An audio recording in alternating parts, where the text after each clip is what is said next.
Kalau saya menulis, Yesus Kristus adalah satu-satunya jalan keselamatan. Dia datang, mati dan menebus kita orang berdosa. Mengapa dia satu-satunya jalan? Apakah tidak ada jalan lain? Itu saya bertanya sendiri. Lalu saya jawab, tidak.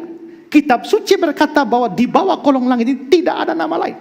Tapi mengapa tidak ada nama lain?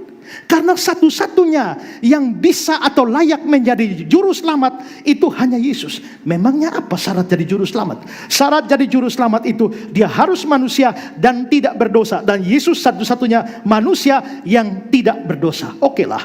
Tapi kalau memang Yesus satu-satunya, pertanyaannya, mengapa untuk menebus dosa manusia pakai acara mati segala?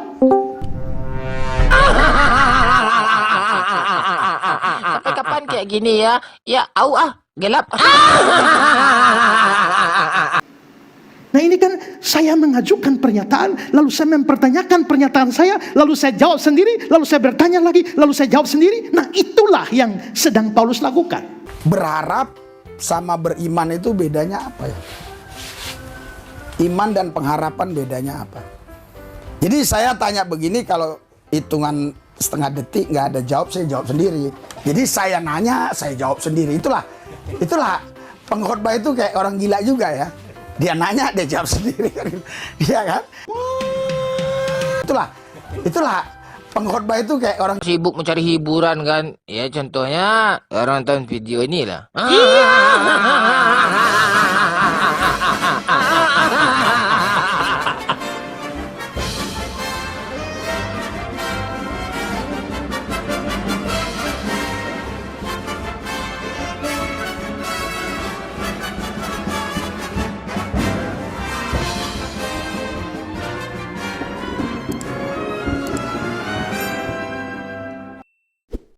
A'udzu billahi minasyaitonir rajim. Bismillahirrahmanirrahim. Assalamualaikum warahmatullahi wabarakatuh teman-teman semuanya. Jumpa kembali dengan channel Otri, Oten Ongo Official. Meskipun nama channel ini adalah Oten Ongo, tapi yang nonton bisa jadi cerdas sahabat. Ya, yang dari Ongo bisa jadi cerdas. Tapi bagi mereka yang betul-betul membuka hati ya, bukan dengan birahi. Kalau Anda tonton channel Otri ini dengan penuh birahi, ya Anda tidak akan mendapatkan kebenaran di sini. Yang Anda dapatkan hanya kebencian. Jadi harus dengan hati ya, hati yang ikhlas menonton channel ini, bukan hati yang lembut seperti merpati, tapi otak licik seperti ular. Ya macam Oten, orang tulul emang nekat. Siapakah itu?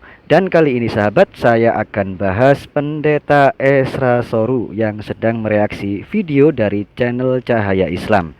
Nanti bisa kita lihat bagaimana kemampuan Pendeta Esra Soru ini dalam menanggapi video dari channel Cahaya Islam tersebut. Dia mengatakan bahwa Paulus sendiri mengaku bahwa dia berdusta. Coba kembali cuplikan.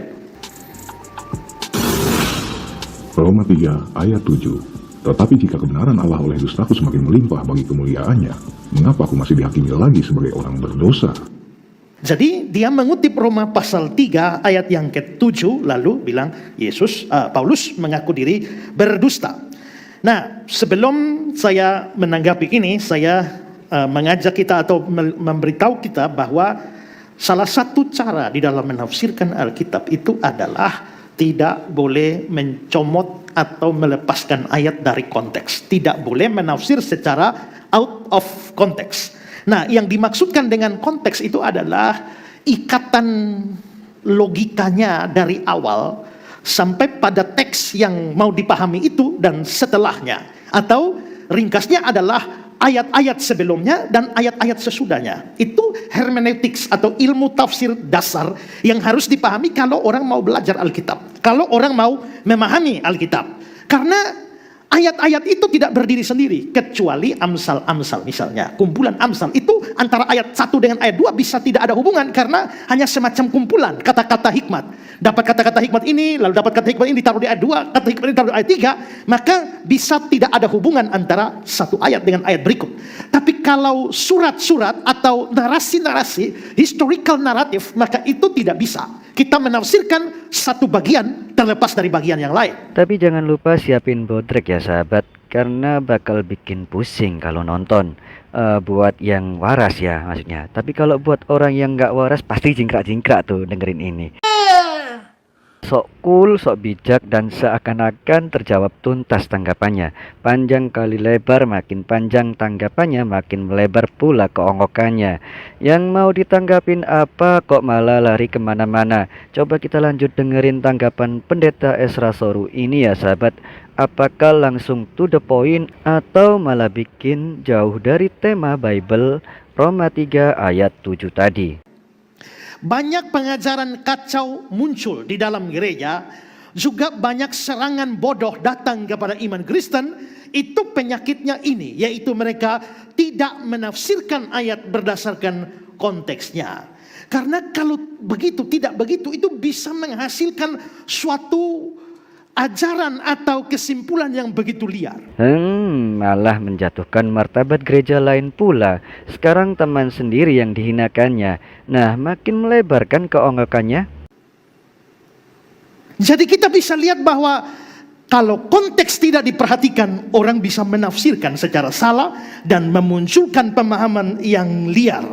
Nah, karena itulah baca ayat, saya selalu banyak ketemu dengan pendeta-pendeta hebat terkenal sekalipun, tetapi ternyata di dalam menyampaikan khotbah-khotbah mereka seringkali melakukan kesalahan ini, yakni mencomot ayat terlepas dari konteksnya. Nah, kesalahan yang sama yang dibuat oleh Cahaya Islam ini, sehingga akhirnya dia menyimpulkan bahwa Paulus mengaku sedang berdusta.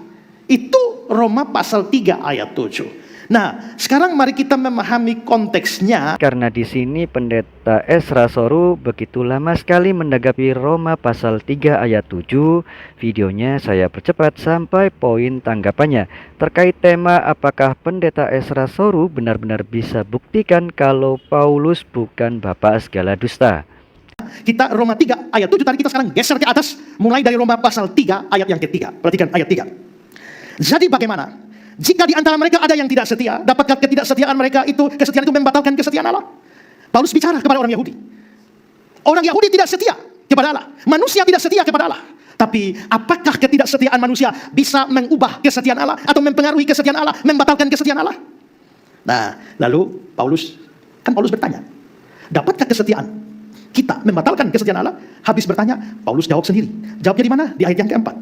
Sekali-kali tidak. Sebaliknya, Allah adalah benar dan semua manusia pembohong. Semua manusia pembohong ini itu dikutip dari Mazmur 116 ayat 11. Lalu dia lanjutkan, seperti ada tertulis supaya engkau ternyata benar dalam segala firman-Mu dan memang jika engkau dan menang jika engkau dihakimi. Ini dikutip dari Mazmur 51 ayat yang ke-6. Jadi di sini sebenarnya Paulus bilang begini, apakah ketidaksetiaan manusia bisa mengubah kesetiaan Allah? Jawabnya sekali-kali tidak. Lalu apa urusannya dengan dia mengatakan semua manusia pembohong dan supaya engkau ternyata benar dalam segala firman-Mu? Maksudnya Paulus adalah begini, ketidaksetiaan kita tidak mengubah kesetiaan Allah. Justru ketidaksetiaan kita itu makin menunjukkan kesetiaan Allah secara lebih menyolok. 2,000 years later. Bukankah tidak benar fitnah orang yang mengatakan bahwa marilah kita berbuat yang jahat supaya yang baik timbul daripadanya?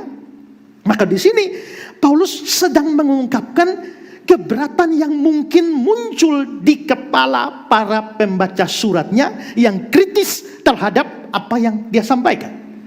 Maka ketika Paulus berkata, ya, tapi jika kebenaran Allah oleh dustaku makin melimpah, itu Paulus bukan mengaku berdusta, tapi dia lagi mewakili para kritikusnya atau mewakili pikiran orang yang keberatan terhadap apa yang diajarkan. Ya, jadi kalau memang Allah benar gara-gara saya tidak benar, atau ketidakbenaran saya menampakkan kebenaran dia, atau kejujuran Allah makin terlihat karena saya berdusta, mengapa aku masih dihakimi lagi sebagai orang berdosa? Itu keberatannya. Lalu Paulus jawab lagi. Paulus jawab di ayat 8. Orang semacam itu sudah selayaknya mendapatkan hukuman. Orang yang berpikir, mari kita berbuat jahat supaya kebenaran timbul daripadanya. Orang semacam itu layak mendapatkan hukuman. Itu konteksnya. Jadi dari konteks ini terlihat bahwa Paulus sedang membuat semacam dialog imajiner yang ada di kepala dia sendiri pada waktu dia menulis. Dan itulah sebabnya Allah mendatangkan kesesatan atas mereka yang menyebabkan mereka akan dusta.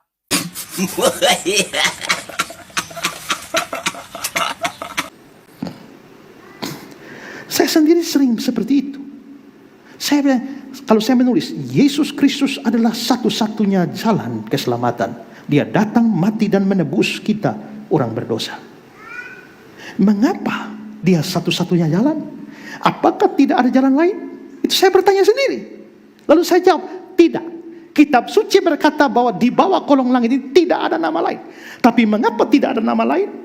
Karena satu-satunya yang bisa atau layak menjadi juru selamat itu hanya Yesus. Memangnya apa syarat jadi juru selamat? Syarat jadi juru selamat itu dia harus manusia dan tidak berdosa. Dan Yesus satu-satunya manusia yang tidak berdosa. Oke lah.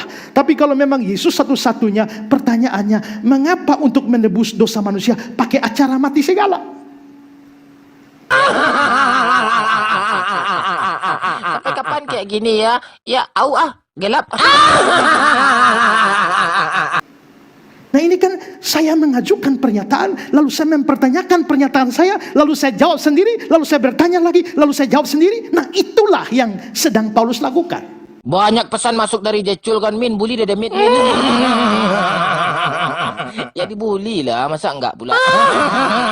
Ingat ya sahabat, pertanyaannya, apakah Pendeta Esra Soru mendukung Paulus yang sedang berdusta? Oke sahabat, mohon maaf jika ada silap kata. Assalamualaikum warahmatullahi wabarakatuh.